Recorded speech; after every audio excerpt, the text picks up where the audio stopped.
Ito na! Sisay, it's recording na! Oh my God, sis! Ang haba na ng TikTok body walk natin!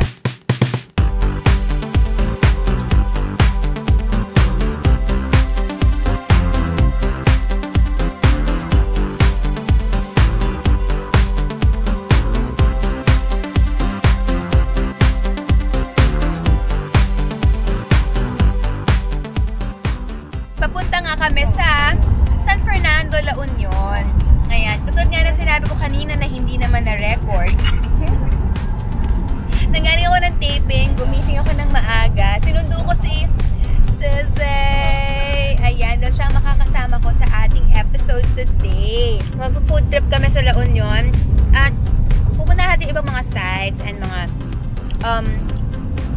places na pwede ninyong bisitahin kung meron tayong less than 24 hours in La Union.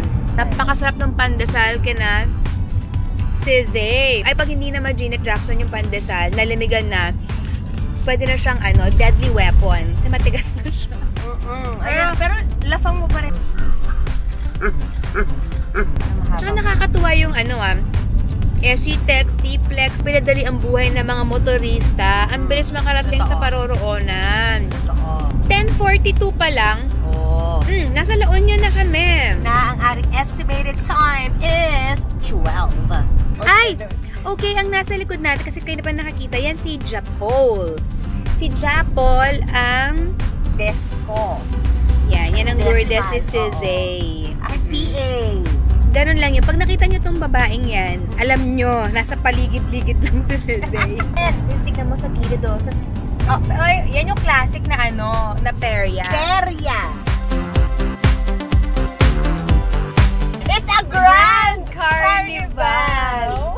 Naalala ko, uso talaga yung mga ganyan dati.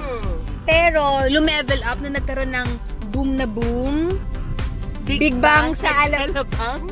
Payanig sa Pasig, tsaka Star City, diba? Ayan, pumasok na tayo ng Agoo, La Union. Yes. May naalala ka ba sa Agoo, La Union, sis?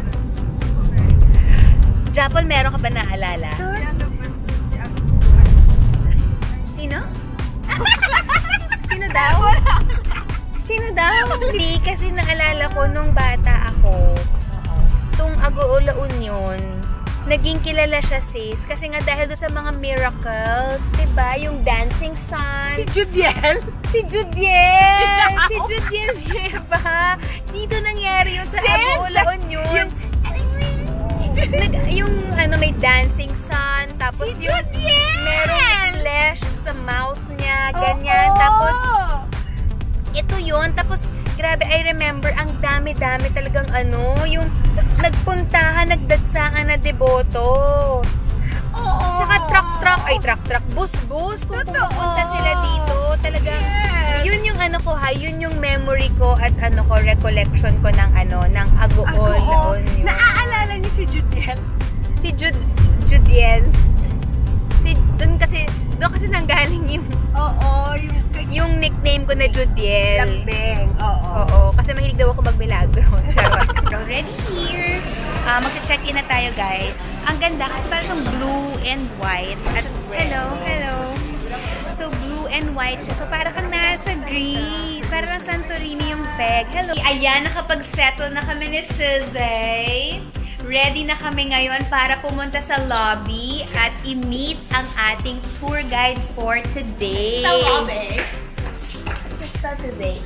L-A-B-I. Lobby! I-meet na natin ngayon ang ating tour guide. Para meron sa ating tumulong na mag-ikot-ikot dito sa San Fernando, La Union. Alam nyo kasi ang La Union isang malaking province. So, hindi natin mako-cover lahat kasi may San Juan, may Bawang, may Agoo. So, since nandito tayo sa San Fernando, mag-focus. Ano ba yung mga pwede nating gawin dito? Ay, eto na! She's here!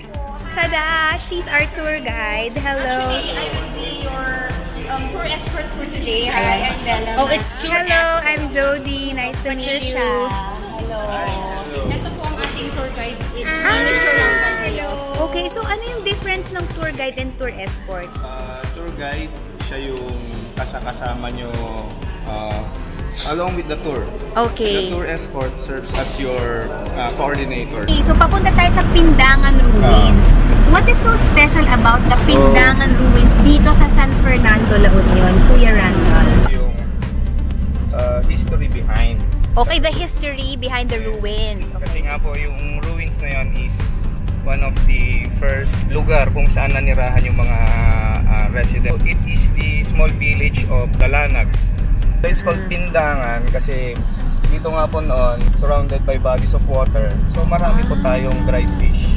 Dried fish, okay. Pindang is the Ilocano term of pagpa-process or pagda-dry ng isda. Parang dinaing. Yes.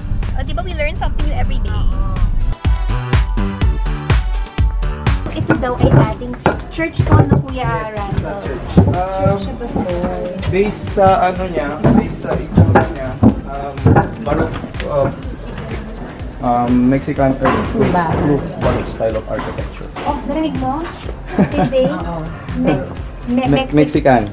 Earthquake Proof. Baroque style style of architecture. Noon, maraming dito, yung tawag natin, yung parang star na fruit kapag balimbing! Yes, tama, balimbing. So, meron siyang balimbing sa taas. Sa may, Now, if you're going to Agoo naman, ang mapapansin nyo naman sa may buttress is yung tobacco leaf. Oo. Ang dami nga. Ang dami ng mga tobacco dito, no? Yes, ma'am. Namin. Oo. So, it's already tobacco season. Ang namin kasi dito sa Region 1 is mapapansin nyo.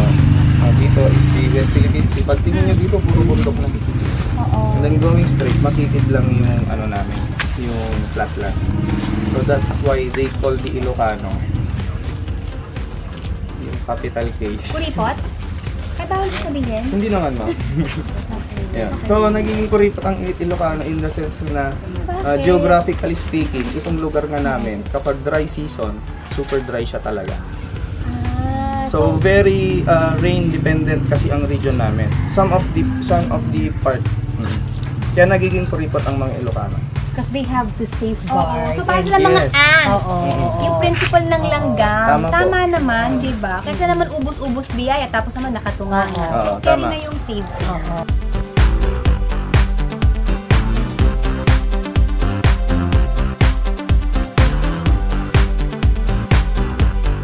O nga, pwede dinidikdik to. Tapos, nilahaluan mo pa ba sa'yo ng detergent na konti? Hindi, ma'am. Dahon, yung bulaklak and saluyot. Tapos, di ba, walis tingting? Ako yun ang ginagamit ko, walis tingting, igaganyan ko. Wala po kasing Tapos, ganun si Zay. Bubbles.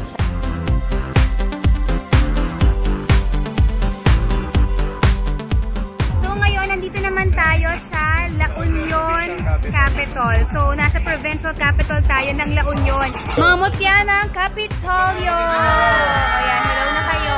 Ayan. Picture na tayo. 1, 2, 3.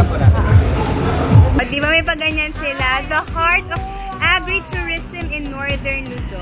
O, ayan sila, guys. So, dito na po tayo sa Filipino Friendship. Filipino-Chinese Friendship Pagoda. Ayan. So, hopefully, hindi pa kayo pagoda.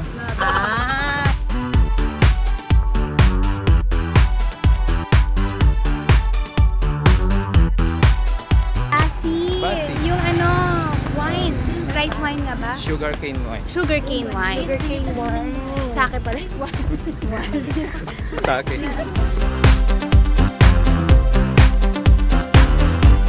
Ang La Union is comprised of 19 towns and 1 city. Yung 1 city na yun, andito na tayo ngayon sa San Fernando. Kuya, ano po yung 19 na towns na yan? So, start po tayo sa north. We have the town of Sudipen. And then, Bangar, Luna, Balawan, Bacnotan, San Juan, San Pol, San Gabriel, San Juan, San Fernando. Then Bawang, Nagilian, Burgos.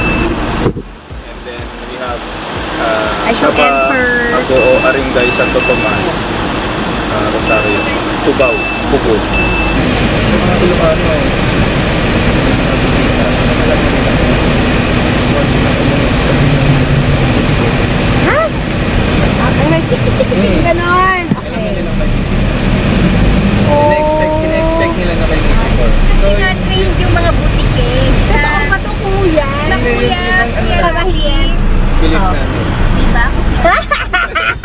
Ako naman, marami kinukurot pa mga dito. Sino ba si, si Macho? Nung time na nagkaroon daw ng disaster sa kanilang place, siya yung nag-sacrifice ng life niya. And simula nun, parang people, when she died, parang people started offering prayers to her. And then, apparently, prayers were answered. Tapos meron siyang 18 disciples. So if you want abundance in life, So, abundance yun of siya. everything kay Matsu sila nag-offer ng iba-iba. Tsaka diba ano rin, parang yung fancy Tito Boy, abundance.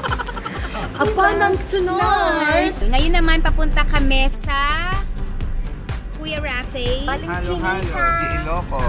Halo-halo di Iloco. Doon pagdating natin sa place, doon na tayo magchikahan. Ano ba tong halo-halo di Iloco na to? Bakit ba to craze dito sa La Union?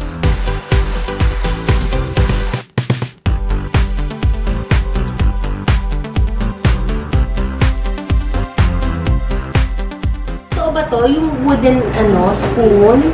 Chuba? Ay, sige. Totoong ito yung gagamit kay Randall? Pwede ma'am, try nyo. Ano to? Oo ma'am. Ikaw ang pinatry. Hindi, yun.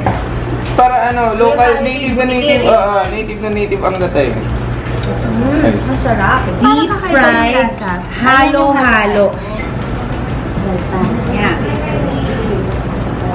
Hindi, di mainit.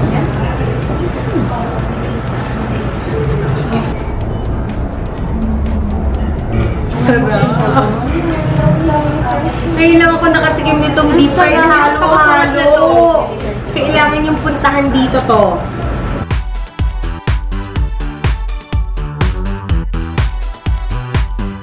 Susie, friends, thank you so much for being with me today. At hindi ito yung magiging last time natin na mag-iikot-ikot. Alam mo yan. Of course, diba? Susie. Alam mo naman, pag may chance na rumampa tayo, super gumugo talaga tayo. Oo. Diba? Sana nag-enjoy kayo sa ating short sojourn sa La Union, San Fernando. Ayan. Very casual trip. Thank you so much, and don't forget to click subscribe, like, and hit the notification button. And if you want us to feature your favorite province or maybe your town, mag-leave lang kayo ng comments. Or kung meron silang gustong makasama ko na mag-guest na mag-ikot-ikot, ayan, gagawa natin ng paraan. Bubulabugin natin yung mga tao. But for now, si Susie muna. So, thank you everybody! Bye! Love you all! Charing!